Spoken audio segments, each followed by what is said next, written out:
इन युवाओं का मुद्दा क्या है?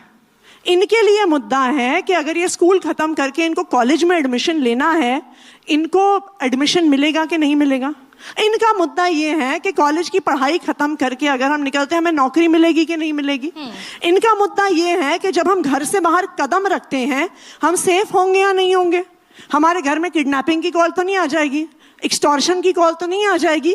ये हैं जनता के मुद्दे, ये हैं दिल्ली के लोगों के मुद्दे जिन पे वो अपना वोट 5 फरवरी को डालने जाएंगे। नहीं, अपार्ट फ्रॉम द इश्यूज, आप रियल इश्यूज की बात कर रही हैं, लेकिन एक परसेप्शन पर आम आदमी पार्टी खड़ी हुई, और मैंने उन 3 शब्दों का जिक्र किया, इंडिया अगेंस्ट करप्शन। इस परसेप्शन पर आम आदमी खड़ी हुई थी। हम खुद रामलीला मैदान, दफ्तर की जॉब, दफ्तर की शिफ्ट पूरी करके हम खुद रामलीला मैदान जाया करते थे। उस परसेप्शन को डेंट है क्या, मैं ये पूछना चाहती हूँ।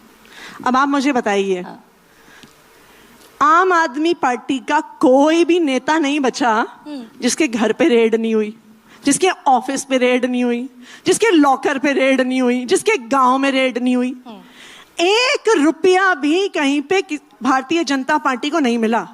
हम ये देखते थे बचपन से, जब से हम बड़े हुए, जब से ये सीबीआई और तब ईडी की जगह दूसरी एजेंसी होती थी, ये जब अपने छापे मारते थे तो क्या मिलता था? बड़े बड़े ढेर कैश के मिलते थे।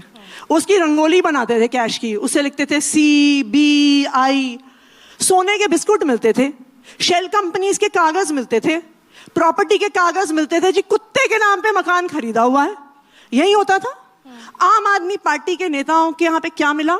मनीष सिसोदिया जी के लॉकर में एक उनके बच्चे का चांदी का झुनझुना मिला भारतीय जनता पार्टी को।